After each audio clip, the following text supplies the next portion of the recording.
Bonjour, bienvenue sur ma chaîne. Aujourd'hui, je vais vous présenter en fait un produit pour vernir, un vernis pas cher. Alors, c'est quelque chose que je me sers assez souvent. D'ailleurs, je me sers quasi que de ça parce que ça a vraiment un coût dérisoire. C'est l'huile de lin. Alors, je pense qu'il y a beaucoup de gens qui connaissent ça. Enfin, s'il y en a qui ne connaissent pas, ben, tant mieux. La vidéo, la vidéo aura servi à quelque chose. Alors, ça s'achète dans les magasins de bricolage, hein. Ça vaut une misère, hein. Ça vaut 3-4 € je crois. Et c'est un produit qui est donc très huileux. Alors c'est vrai que c'est un petit peu, voilà, on dirait vraiment de l'huile alimentaire. D'ailleurs, ça existe en huile alimentaire aussi. Alors on peut vernir tous les bois avec. Et là j'ai fait un essai en 2 couches. Alors, le souci, entre parenthèses, c'est que ça jaunit un peu le bois. Enfin, ça le jaunit, oui, voilà. Donc, deux bois de même essence, voilà le résultat. Je sais pas si on peut bien voir. Voilà, ça le jaunit un peu. Mais bon, c'est pas gênant, c'est pas vilain. Alors, l'avantage, c'est qu'il peut aussi se colorer.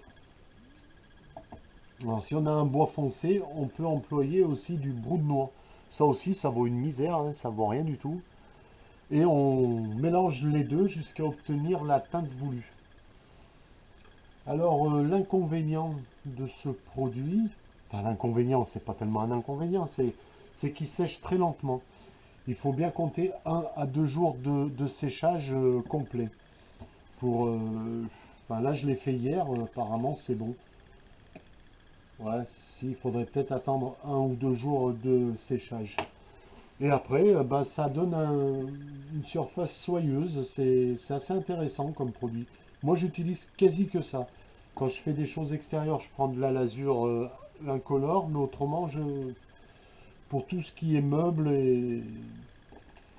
ça me satisfait. Ça a un grand pouvoir de pénétration. On peut voir ici, ça rentre tout de suite dans le bois, ça le protège et ça donne un aspect assez sympa. Voilà, que dire de plus là-dessus? Ben, pas grand-chose. Alors c'est très gras à passer, ça, ça consomme pas mal. Bon, vu le prix, c'est pas tellement le problème. Alors ça peut se diluer avec de l'essence de térébenthine je crois que c'est moins de 10%. Moi j'en mets pas.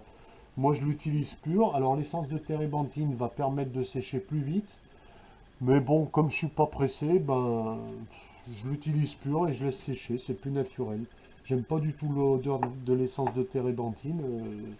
C'est quelque chose qui est désagréable. Enfin, pour moi, c'est personnel, hein, je n'aime pas du tout.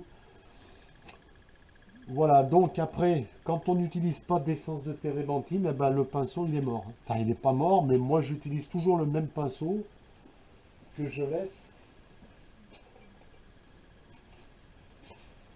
Voilà, j'ai ce pinceau que j'utilise que pour l'essence de térébenthine et je le laisse dans un verre, ça fait que je ne nettoie jamais.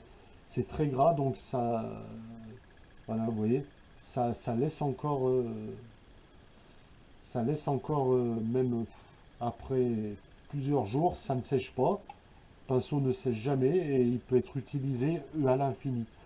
Mais voilà, je ne le rince même pas parce que c'est tellement gras qu'on me. Alors comme je suis pas chaud de mettre du white spirit et de l'essence de térébenthine, donc je préfère pas le nettoyer et puis de recommencer mes travaux directs. Bien sûr, quand c'est coloré, il va falloir intervenir avec des produits diluants. Voilà, donc c'était une petite vidéo, c'était même pas un tuto, c'était juste une information à partager. Si vous faites des petits meubles ou des petits montages, eh ben c'est super intéressant parce que ça vaut rien.